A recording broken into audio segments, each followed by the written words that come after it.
Thank you, Shannon. Now with the 17 car now coming back down pit road, Tony Stewart reassumes the lead here in the Bank of America 500 at Charlotte. But the 18 car in hot pursuit. One guy's not going to be able to ride around here is Tony Stewart with that his teammate Kyle Busch on his bumper. Kyle ain't had much success in the chase so far, so he's wanting to get back to his winning ways. Well, he's there too now. Look at him right here, coming off turn 2. He's pushing hard. Had it hung out, didn't he? Kyle Busch? Okay. Yeah, that's, I know. Here he goes. I think Tony might let him have this battle for the time being. We said earlier that Tony's car took 7 or 8 laps. We see Jimmy Johnson wants to get in this battle too, have a little fun.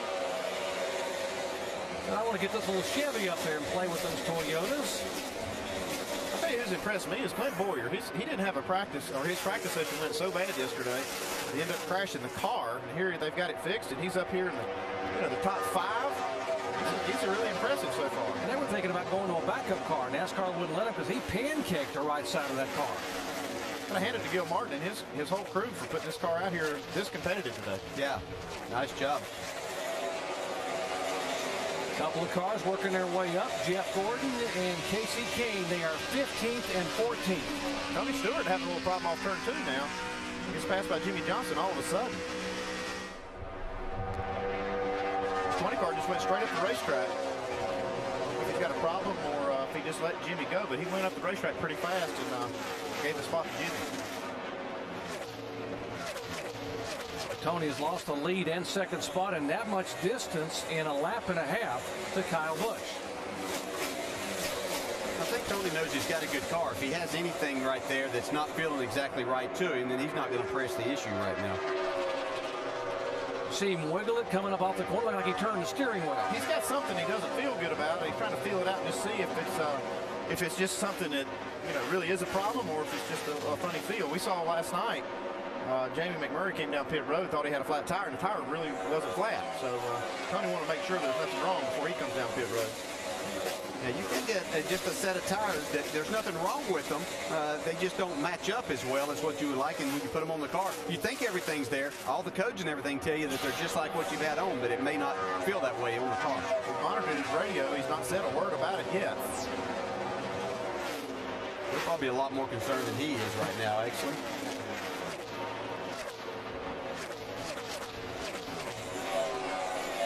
Back to the 24 car, and now with the 99 Edwards having trouble and the 88 Dale Earnhardt Jr. having trouble. Jeff Gordon dodged a couple of bullets early on after losing that lap, trying to get back in this thing.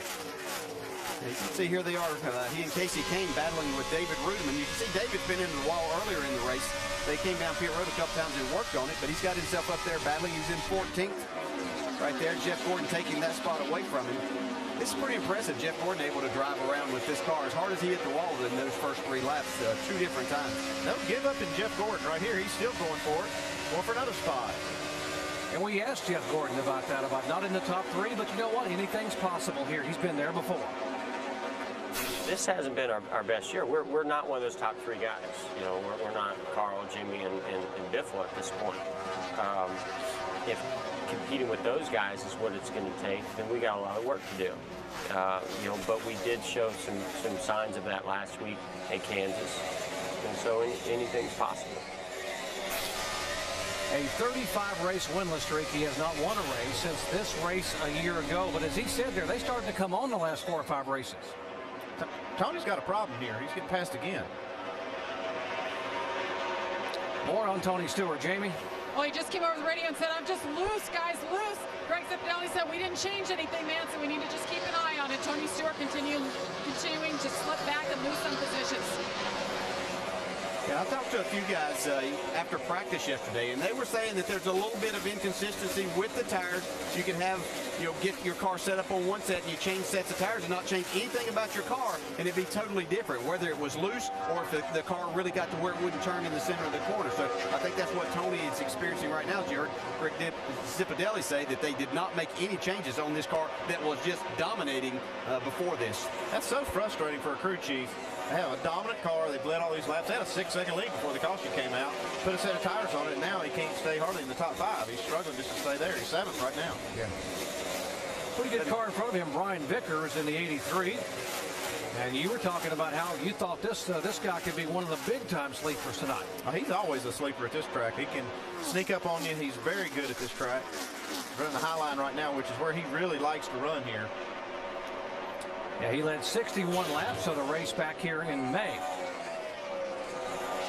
I wouldn't be surprised if Brian Vickers is kind of taking it easy here right now. You know, we've seen him in the last few races here at Charlotte really jump out here and be a factor early and lead laps, but always having some problems in. So he might be kind of letting this race come to him and not get too excited. You see him pull right up on the bumper of David Reagan, who's our 5th place car right now.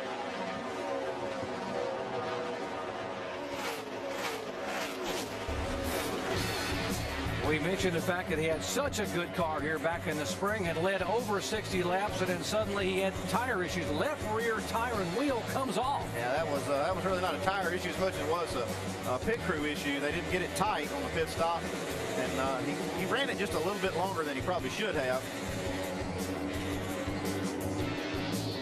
Trouble in turn 2, and the 10 car spins across the racetrack. Mike Wallace in the Dodge, and that will bring out caution again. He's got a right rear tire now. That's what created the spin. Okay, this is going to be an opportunity for some guys up front now to maybe get 2 tires and pull a little strategy.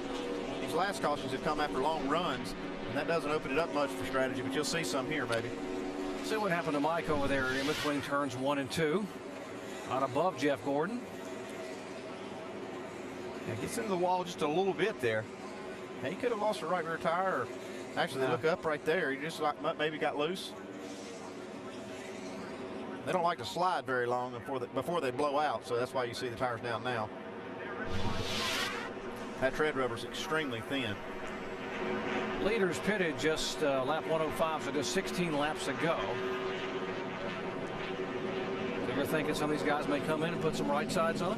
Yeah, I would. From what we've seen, we might see, like you say, you might see some just come in here and get right sides, or might see some stay out.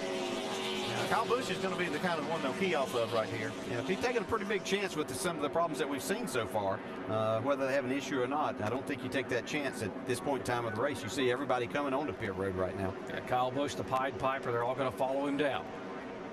45 miles an hour. Shannon?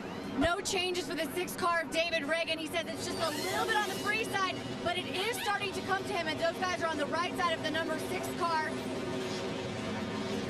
It's 2 tires for David Reagan. Mike. Before the race, Scott Miller, crew chief for Jeff Burton, said it's all about track position. That explains this gas-only stop on the 31, Dave. Leader Kyle Busch wants 2 tires and fuel. That'll be the same for Jimmy Johnson. Not sure, he may have changed none. We'll check on that for you. All happening very fast down here. So some strategy being invoked. No tires, fuel only on the 31 car. Probably the same for Jimmy Johnson. We'll update Kyle Busch back 2 spots by changing right side tires.